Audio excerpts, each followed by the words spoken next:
કેન્દ્રીય બજેટને લઈને મુખ્યમંત્રીએ પ્રતિક્રિયા આપી છે। સીએમએ આશા અને આકાંક્ષાઓની પરિપૂર્તિ કરનારું સર્વગ્રાહી બજેટ ગણાવ્યું છે। વિકાસને વધુ વેગ આપતું આ બજેટ છે।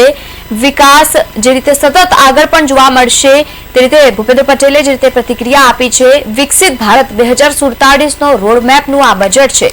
મધ્યમ વર્ગને ધ્યાનમાં લઈને બજેટ આપવામાં આવ્યું છે। નવી ચેતના આપનાર આ બજેટ છે તેવું સીએમ ભૂપેન્દ્ર પટેલે કહ્યું છે। આવો સાંભળીએ।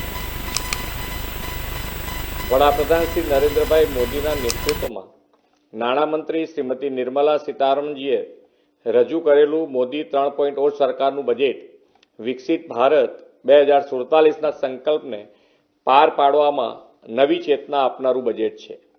વડાપ્રધાન શ્રી નરેન્દ્રભાઈ મોદીએ આ વર્ષે માં લક્ષ્મીની સૌ પર કૃપા વરસાવનારું બજેટ હશે તેવી અપેક્ષા દર્શાવી હતી। આ અપેક્ષા દેશની જનતા જનાર્દનની ખાસ કરીને ગરીબ અને મધ્યમ વર્ગોની પાર પાડતા આ સિટીઝન ફર્સ્ટ બજેટમાં ફળીભૂત થઈ છે। આ બજેટને સમગ્ર ગુજરાત વતી હું આવકારું છું।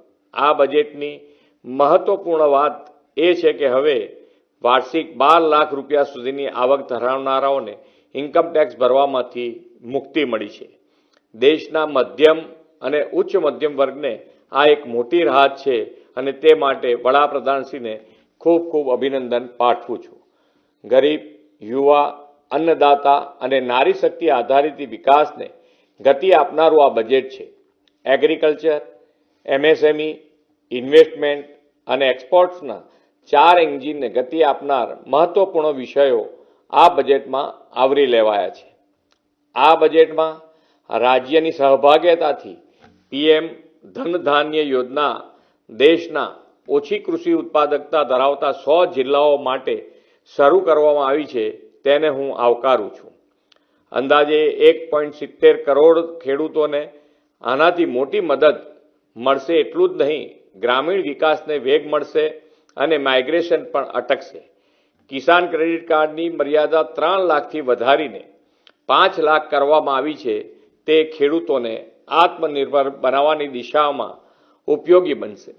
કપાસ ઉગાડતા ખેડૂતો માટે મિશન ફોર કોટન પ્રોડક્ટિવિટીની જાહેરાત ગુજરાતના કપાસ પકવતા ખેડૂતોને લાભદાયી